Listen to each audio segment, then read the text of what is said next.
The astral concordance chamber glowed with a cold, crystalline brilliance. Thousands of light facets hovered above the floor, rotating in perfect geometric order as if the room itself breathed calculation. Every empire represented in the Dominion held a seat here, towering avian Arkeith, obsidian-skinned Thulrex warlords, serpentine Vartiri scholars, and at the center of them all stood High Chancellor Zyrol Fratek, his silver carapace gleaming beneath the vaulted holographic dome. A subtle tremor passed through the chamber as the final data projections materialized. Orbital trajectories, casualty curves, and probability paths spiraled in organized cascades.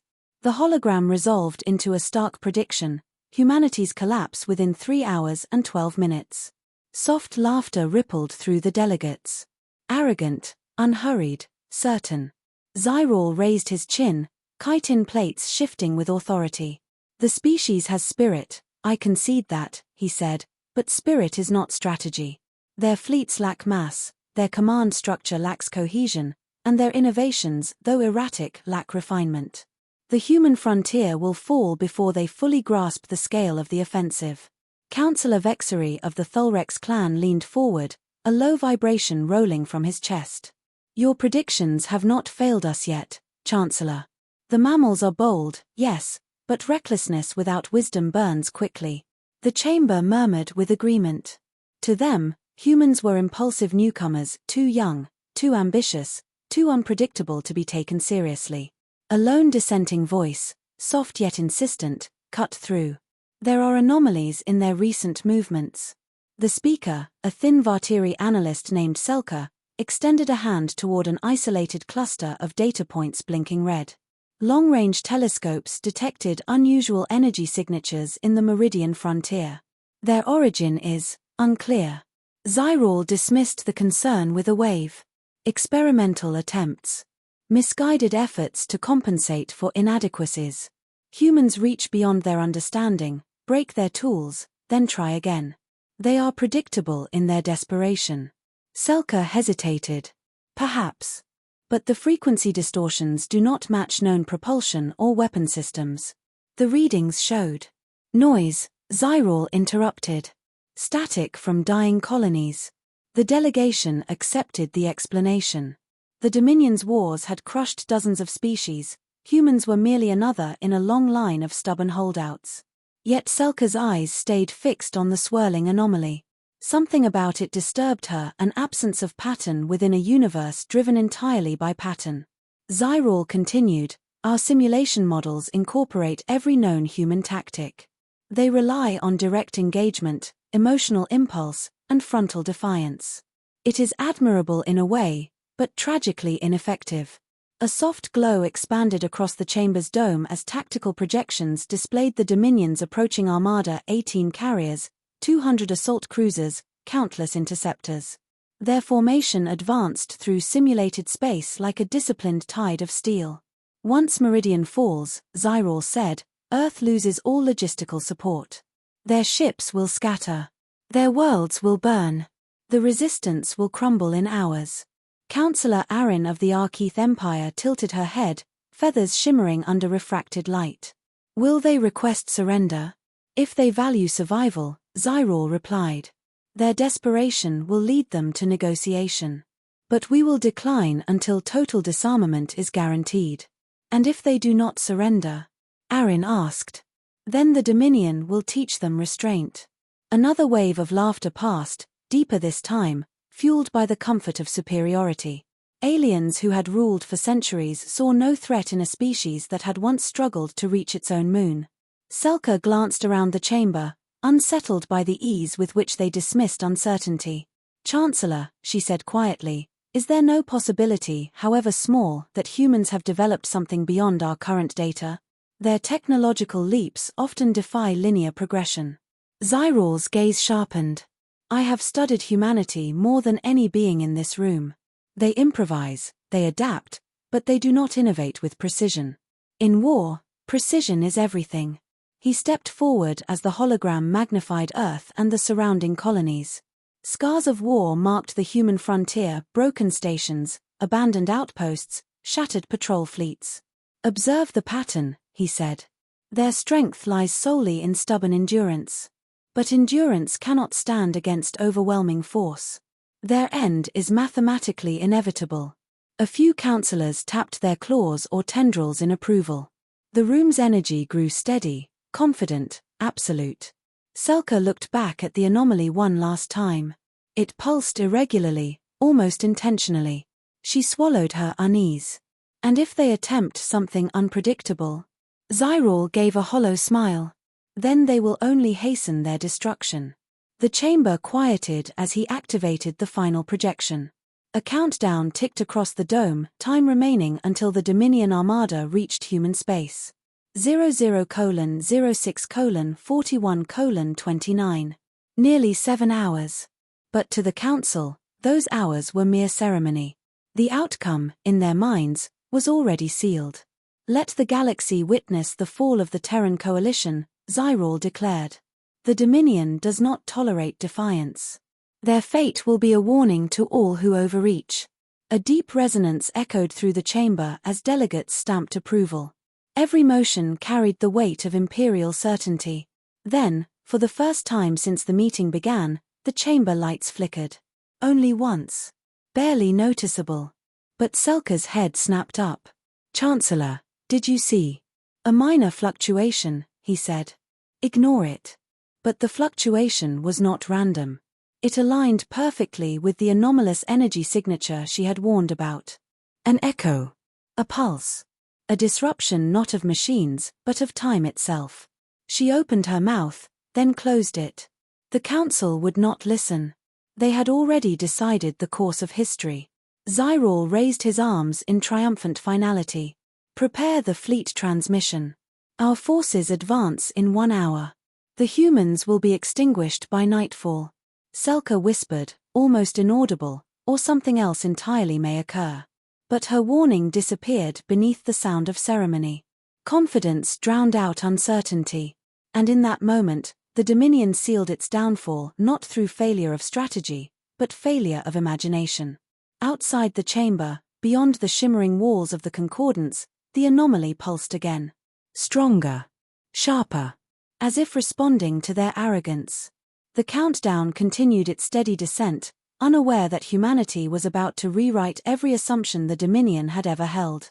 And in 7 minutes, the galaxy would learn the cost of underestimating mankind. The Aelios command carrier drifted above the meridian frontier like a blade suspended against the stars. Its hull shimmered with layered armor plates, each section humming with power from the ship's core. Beneath its reinforced viewport stood Commander Rylan Vose, hands clasped behind his back, gaze locked on the distant void where the Dominion Armada would appear. The bridge was alive with movement officers adjusting sensor relays, engineers calibrating power conduits, tactical units syncing their armor. Yet beneath the activity lay a quiet tension, a recognition that the coming hours could decide humanity's survival. A soft chime sounded behind him. Lieutenant Aria Hale approached, her expression composed but edged with strain. "Quantum compression array is at 87% stabilization," she reported. "Dr. Sorrell wants authorization to begin final synchronization." Rylan turned. 87%. That's lower than projected.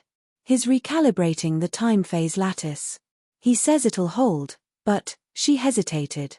This has never been tested on a full fleet. If the array fractures, we cease to exist, Rylan said calmly. Yes, I'm aware. Arya exhaled slowly. Then I need to hear you confirm this is the right move. Rylan studied her for a moment. She was young, brilliant, and loyal, but she carried the doubts many others lacked the courage to voice. He respected her for it. Arya, he said, the Dominion outnumbers us 12-1. Their firepower dwarfs ours. Their logistics networks outclass ours by centuries. He motioned toward the holographic map rising between them. If we meet them under conventional parameters, we lose. No simulation needs to tell us that. And with the array, she asked. Then we fight a battle they can't see. Her eyes narrowed. A blindfolded enemy is still dangerous. What if their sensors adapt? Not in 7 minutes, he replied. The way he said it, a certainty carved from experience, steadied her. She nodded, almost reluctantly, but with acceptance. I'll inform Dr. Sorrel. As she walked away, the carrier's lighting dimmed briefly while the array pulsed. A faint ripple passed across the bridge, like a breath inhaled by the ship itself. Rylan opened his wrist console and accessed a secure message. A small video flickered to life, a child's face, smiling shyly. "Dad," the boy said, "Mom says you're busy saving everyone again. But can you come home this time? I want to show you the telescope we built." The message ended abruptly. Rylan closed the screen before the ache in his chest surfaced. He allowed himself a deep breath, then locked the emotion away. He couldn't afford weak points today. Dr. Sorrel's voice erupted over comms. "Commander, the array is entering final phase. Please report to the quantum chamber immediately." Rylan moved through the ship's central corridor, passing soldiers preparing for deployment. Their armor glowed faintly, each suit synchronized to their neural implants. They saluted as he passed, not out of formality but gratitude. Rylan had saved many lives in the earliest battles of the war. He entered the quantum chamber. The structure resembled a sphere of suspended metal, surrounded by rotating rings etched with equations only a handful of humans understood. Within the sphere, white-blue energy swirled in controlled chaos. Dr. Sorrel, hair disheveled and eyes burning with intensity, hurried toward him. "Commander, the lattice has stabilized, but there's a strain along the upper temporal band." He pointed to a shifting waveform projected on the wall. "It's manageable, but the margin is tight." "Define tight," Rylan said. "Within 20% of catastrophic failure," Sorrel answered without hesitation. Rylan raised an eyebrow. "That's the optimistic version? This is war. Optimism is relative." Rylan stepped closer to the sphere, feeling the subtle distortion in the air. The compression field was already brushing against the edges of perceptible time. "If we activate now, how much acceleration can we sustain?" 7 minutes inside the compressed frame, Sorrel said. "Beyond that, the lattice collapses. But within those 7 minutes, the fleet will operate at temporal velocities the Dominion cannot detect." A nearby officer whispered, "We're about to outrun time." Rylan looked directly at Sorrel. "How does this affect our pilots and crews?" "They'll perceive the battle as lasting several hours," Sorrel explained. "But externally, almost no time will pass. The Dominion will see sporadic light flashes, debris forming without warning, and trajectories they cannot track." Rylan nodded. It matched his expectations. "Begin synchronization with the fleet." Alarms pulsed as the rings surrounding the sphere accelerated. Sparks of energy crackled between them, weaving a lattice of impossible geometry. The chamber vibrated, but not physically, more like the sensation of reality shifting a fraction to the side. Arya's voice came through the comm system. "Commander, the Dominion Armada will arrive in 70 minutes. Rylan tapped his ear. "All units prepare for initial dispersal. When the array activates, I want every ship in position for synchronized strike vectors." "Yes, sir." He returned to the bridge as the countdown continued. Officers snapped to attention. Holograms mapped out the incoming enemy formation. The Dominion's ships were massive, serpent-like cruisers, fortress carriers bristling with emitters, interceptors shaped like razor fins. Arya frowned at the display. "They're deploying the Fratek formation." Rylan's eyes narrowed. He knew the formation well, slow, deliberate, nearly impenetrable to frontal assault. "They expect us to break ourselves against their wall," Arya said. "They expect a conventional fight." Rylan glanced at the quantum readout. The array's glow intensified. "They won't get one." A message pinged on the main console. A scout drone had transmitted final visuals before vanishing into static. The image showed a horizon engulfed by Dominion vessels, stretching across the dark like a steel continent. Arya whispered, "How do we win against that?" Rylan answered without turning. "By refusing to play their version of the battle." Dr. Sorrel's voice burst through again. "Commander, the array is ready. We can initiate temporal fold on your command." Rylan straightened. "Patch me through to all ships." A chime echoed across the fleet. "Humanity has survived every catastrophe by adapting faster than fate," he said. "Today, We face an empire convinced they already understand our limits. They believe we will break within hours. We will prove them wrong before they finish their first calculation. Silence followed, and then steady, resolute acknowledgements from every captain. Rylan turned to Arya. "Begin the fold." She pressed her palm to the console. The ship dimmed, then brightened, then seemed to pause between moments. A ripple surged across the void. Time bent. The fleet disappeared into a glimmering distortion, slipping into the accelerated frame. Rylan felt the shift like a heartbeat skipping. The universe outside slowed to a crawl. 7 minutes, he murmured. Make them count. And humanity surged toward a battle the Dominion believed they had already won.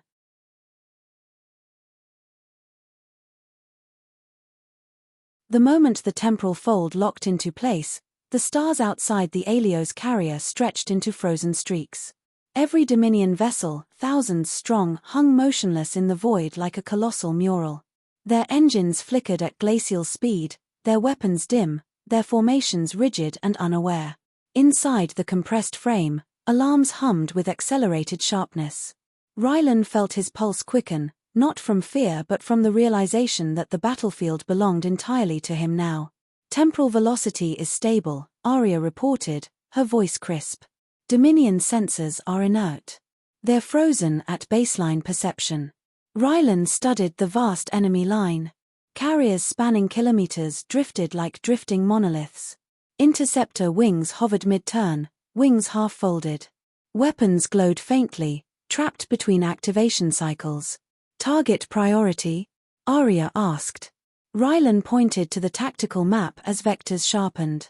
We strike the command ships first. Without coordination, their formations collapse. Yes, sir. The fleet dispersed in a synchronized bloom. Human vessels darted through the stillness like living streaks of silver, each accelerating with impossible agility. The Dominion cruisers, which once dwarfed human ships, felt like abandoned relics, blind and unmoving. Alios 7, you're clear for entry, Rylan ordered. The first human strike group plunged toward a Dominion dreadnought.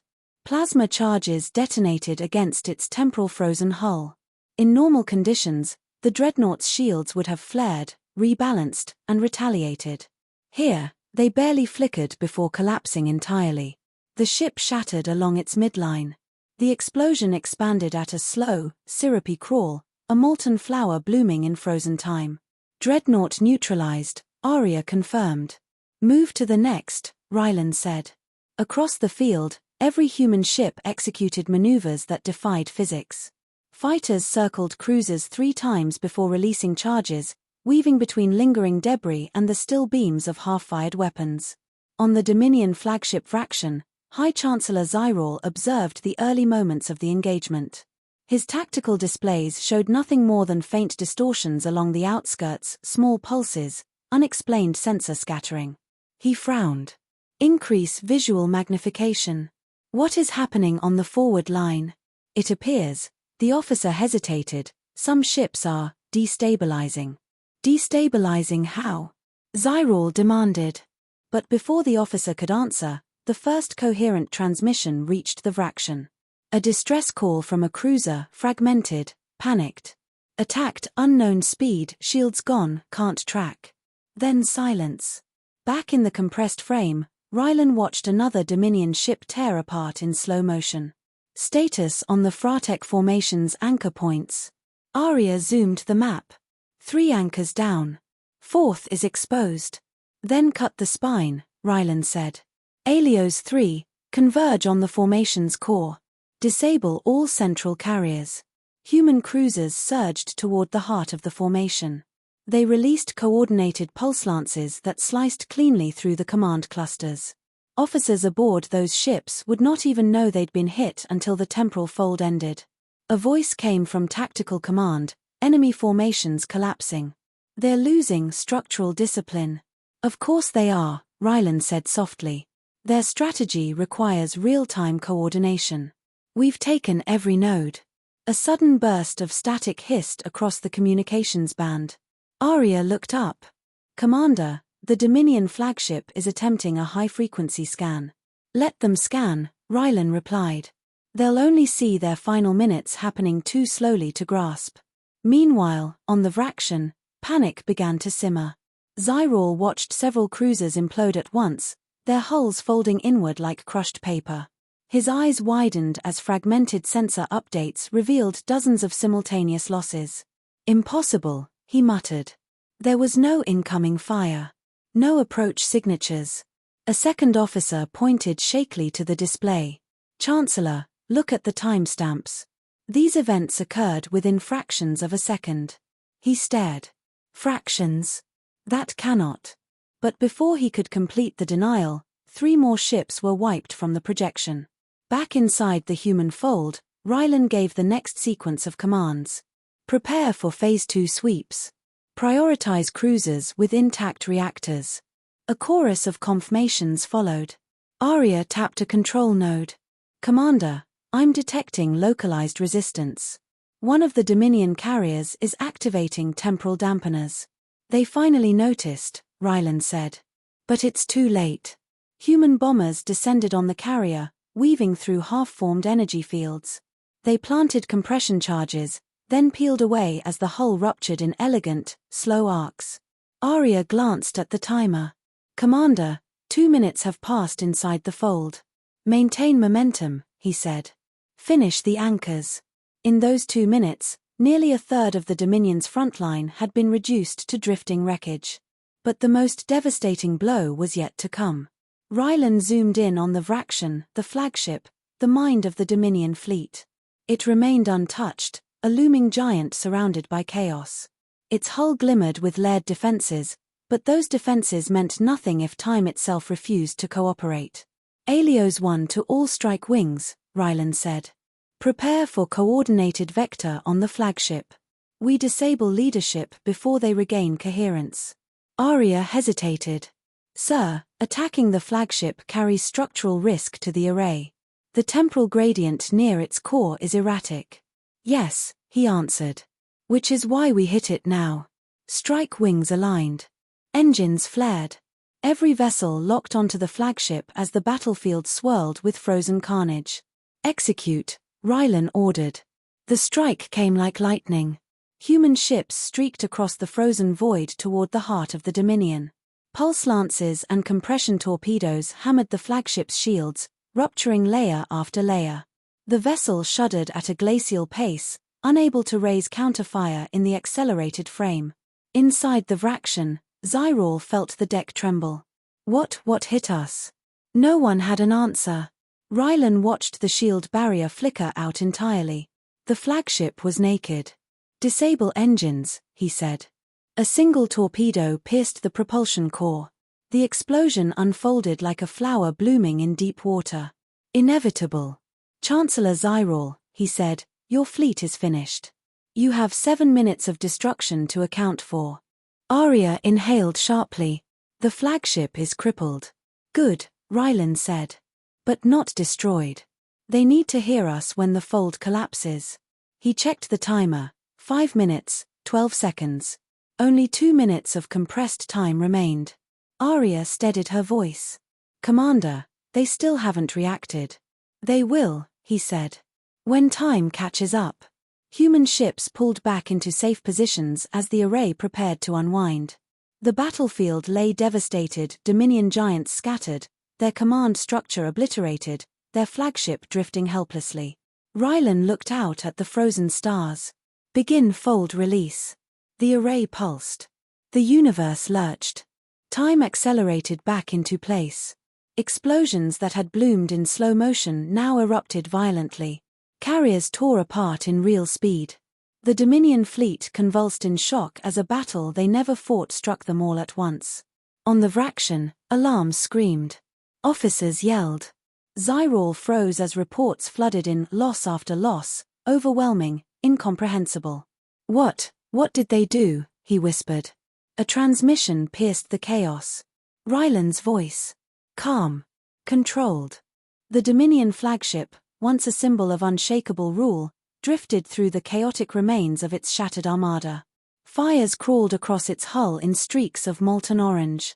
The ship groaned under internal failure, a wounded Titan struggling to understand its own downfall. Inside the command bridge, lights flickered in frantic rhythms. Officers scrambled at half-functional consoles, their expressions swinging between disbelief and terror. The air carried an acrid tang of scorched circuitry. Alarms shrieked without pattern, as if unable to settle on a single catastrophe. High Chancellor Zyrol stood rigid at the center of the bridge. His silver carapace, usually polished to mirror sheen, looked dulled under emergency lighting. He watched the real-time tactical display flicker through one impossible update after another. Ships destroyed in an instant. Coordinates scrambled. Formations collapsing without warning. None of it made sense. He turned to his nearest officer. "Explain this," he demanded, voice sharp but strained. The officer swallowed. We cannot track the human fleet. Our sensors missed every approach vector. The battle occurred faster than our systems could process." "Faster?" Zyrol's mandibles twitched. "Define faster." "We estimate thousands of micro-events compressed in 2 minutes." Zyrol's eyes widened. "Time does not behave that way." "Commander Vos thinks otherwise," a new voice cut in through the comcom. "Controlled. Human." The bridge froze. Ryland's transmission projected onto the central holopanel, his face steady, helmet under one arm. Behind him, the Alios bridge operated with disciplined precision, no chaos, no uncertainty. Zyrol felt a cold pressure settle in his chest. "You," he hissed. "How did you bypass our fleet's defenses?" "You misunderstand," Ryland said. "We didn't bypass anything. We just arrived earlier than you were capable of noticing." Zyrol clenched his jaw. "Impossible." Ryland did not argue. The Dominion believed humanity would fall within hours. "But your prediction assumed we played by your clock." Arya stepped into frame beside Ryland, arms folded. "Your entire strategy depended on reaction time. We removed that variable." Zyrol's mandibles ground together. "Temporal manipulation is forbidden. No species can withstand the strain of." "We didn't ask permission," Ryland said quietly. "We created a window small enough to control and long enough to win." For a moment, silence hung between them. Not from tension, but from recognition. Zyrol finally understood that the defeat he witnessed was no anomaly. It was engineered. He drew a slow breath. "If what you claim is true, then your technology threatens every balance in this galaxy." "Only if misused," Ryland replied. "We acted because your empire pushed us to the edge of extinction." Arya added, "We don't want galactic dominance. We want freedom." She paused. "You forced the alternative." Zyrol straightened. "What are your terms?" Ryland's posture shifted, no triumph, no arrogance. Only steady resolve. "Cease your expansion into human territories. Withdraw from all occupied colonies. Release prisoners. Initiate negotiations for non-aggression and monitored demilitarization along the Meridian Line." The Dominion officers reeled. One cried out, "Chancellor, this is unacceptable. We cannot." "Silence," Zyrol snapped. He stared at Ryland, searching for weakness. He found none. The human commander was not bargaining from hope, he was dictating from certainty. "And if I refuse?" Zyrol asked. Ryland's expression did not change. "Then I finish what the 7-minute battle started." A quiet gasp rippled through the Dominion bridge. Even damaged, the Vraction was a colossus, but without its fleet, it was a target waiting for execution. Zyrol exhaled, the fight draining from his rigid stance. "I underestimated your species." "Everyone does," Ryland said. "Until they don't." The Chancellor stepped closer to the screen. "You believe this victory will reshape the galaxy?" Ryland shook his head. "No. We believe your surrender will." Another long pause. The bridge crew watched, waiting for their leader to make the choice that would determine the fate of millions. At last, Zyrol lowered his head. A gesture of submission almost alien to his physiology. "The Dominion will comply. Effective immediately." Arya released a slow breath. Ryland nodded once. "Transmit the terms to your council." A representative from Earth will arrive to finalize diplomatic protocols. You have it, Zyril said, voice hollow. Ryland's transmission faded. The Dominion bridge dimmed to a muted quiet. Officers exchanged uncertain glances. The empire they believed eternal had been humbled in minutes by a species they barely respected. Zyril walked to the broken viewport. Through the fractured glass, the remains of his fleet drifted like dead constellations. His chest tightened not from anger, but from the realization that arrogance had destroyed his empire more effectively than any weapon. Chancellor, an officer whispered, what will become of us? Zyril touched the glass. We will adapt, he said softly. Just as humans did. Back aboard the Alios, the mood was subdued but charged with a quiet, profound relief. The temporal compression array powered down, its rings slowing to a gentle hum. Crew members leaned into consoles, exhausted yet certain they had witnessed something historic. Arya approached Rylan. Terms accepted. Transmission confirmed. He nodded. Prepare our delegation. This war ends today. She hesitated. Do you think they'll honor it? They don't have a choice anymore, Rylan said. Then he added, more quietly, and they know it. The weight of those words settled over them both. Humanity had not only survived, it had rewritten the limits imposed by its rivals. Rylan opened his wrist console again. The small video of his son reappeared. Did you finish the telescope? The boy asked, smiling.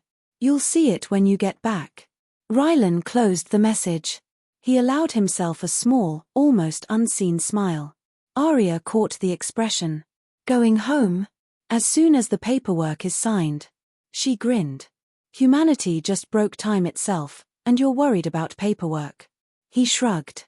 Even victory comes with forms. She laughed softly. Outside the viewport, the last flashes of Dominion wreckage faded into dark silence. The battlefield no longer felt hostile, only vast, open, and changed forever. A new path waited beyond the debris, one humanity carved through raw ingenuity and unyielding resolve. Rylan turned toward the bridge. Set course for the council chamber. Let's finish this. The Alios engines ignited, scattering lingering embers of the fallen fleet. The ship climbed through the starlight, carrying the weight of a victory that defied prediction. A war expected to last hours had ended in minutes. And in the quiet that followed, the galaxy finally understood. Humans do not obey the clocks set by others, they build their own.